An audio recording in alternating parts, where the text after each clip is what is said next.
Na Amazônia, o encontro dos rios Negro e Solimões atrai turistas de todo o Brasil.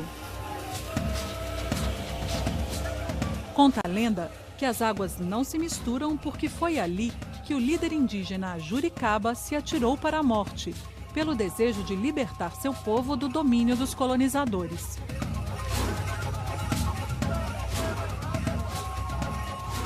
A exploração econômica da Amazônia começou em 1541, quando o capitão espanhol Francisco de Orellana desceu o rio em toda a sua extensão. Ele foi o primeiro a desvendar as riquezas do lugar e enviou relatos de seu achado à Europa. Assim, a cobiça se espalhou. Portugal, França, Holanda e Inglaterra passaram a organizar expedições para invadir e explorar a região. Para facilitar a dominação dos indígenas e forçar a ocupação, os colonizadores deslocavam as tribos à força para lugares distantes. Era o chamado descimento. Longe de suas terras, os índios ficavam confinados e eram submetidos a trabalhos forçados. Ali, abandonavam suas crenças pela fé cristã, pregada pelos jesuítas. No século XVIII, os portugueses já dominavam a região e mantinham fortificações e povoados em pontos estratégicos. Mas as missões enfrentavam cada vez mais a resistência e a revolta dos povos indígenas. Em um afluente do Rio Negro, havia a grande aldeia da tribo Manau. Ali vivia o corajoso guerreiro Ajuricaba, filho do cacique Uiuiebene. O jovem era belo e forte. Seu nome vinha das palavras indígenas Ajuri, que significa ajuntamento, e Caba, como é conhecido o marimbondo. O que eu posso dizer, o povo Manaú esteve na região hoje Manaus, né? Antigamente chamado por nós como Dia Canenavi. Dia é rio, Canenavi é casa do Abiú, terra do Abiú seria isso, né? Então ali que viveu esse povo. Povo guerreiro e temido, os Manaus dominavam outros grupos mais fracos.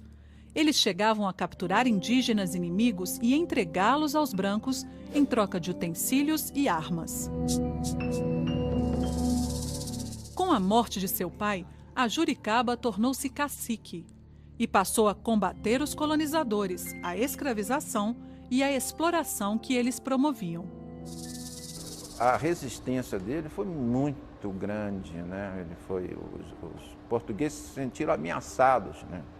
Realmente guerreavam mesmo contra os portugueses, até haver umas expedições punitivas para prender ele, para acabar com a revolta. Em 1723, indígenas comandados por Ajuricaba atacaram uma tropa vinda de São Luís. Tão logo soube do ocorrido, o governador do Maranhão e Grão-Pará pediu reforços a Portugal. Maia da Gama mandou dizer ao rei que o cacique guerreiro era uma ameaça, pois estaria aliado aos holandeses. O cabo Belchior Mendes de Moraes foi enviado de Lisboa e seguiu para a região do Rio Negro com seus soldados. Mas nem assim foi possível conter Ajuricaba. O cabo Belchior pediu ajuda ao governador, que enviou João Paz do Amaral e mais uma tropa ao encalço do guerreiro. Líder de grande carisma, Ajuricaba conseguiu unir várias tribos na Confederação do Rio Negro para impedir a dominação portuguesa na região.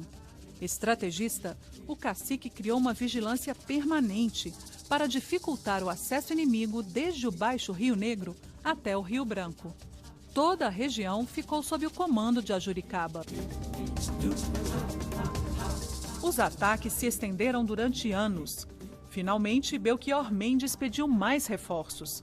Lembrando-se de uma lei de abril de 1655, que já havia até sido revogada, declarou a chamada Guerra Justa. Essa lei justificava qualquer ação ofensiva contra os indígenas. Os ataques de Ajuricaba eram motivo suficiente para a guerra. A Guerra Justa, inclusive, tem o selo papal, né, junto com o rei, né? A Guerra Justa era, quer dizer, se os índios atacassem os portugueses, era justo que os portugueses atacassem, quer dizer, uma maneira só de opinião pública, né? De convencer a opinião pública disso. Mas com isso, os portugueses atacavam quem não atacava também. Aí era um massacre danado. O que os portugueses queriam era dominar mesmo, escravizar, explorar economicamente, né? Tomar para si o território. De Belém, seguiram numerosas tropas fortemente armadas contra a Confederação Indígena. 300 malocas foram incendiadas. 15 mil indígenas morreram, entre homens, mulheres e crianças. O jovem Cucunaça, filho de Ajuricaba, que lutava na batalha, foi uma das vítimas. Enlouquecido pela dor, o bravo cacique se lançou furiosamente sobre os inimigos. Assim, Ajuricaba foi dominado. Com ele, outros 300 indígenas foram aprisionados. No caminho de barco pelo Rio Negro até Belém, Ajuricaba reagiu, mesmo acorrentado. O cacique chegou a ferir os soldados da tropa que o conduzia. Dominado, depois de muita luta, o guerreiro atirou-se nas águas do Rio Negro, desaparecendo para sempre. Era o ano de 1728.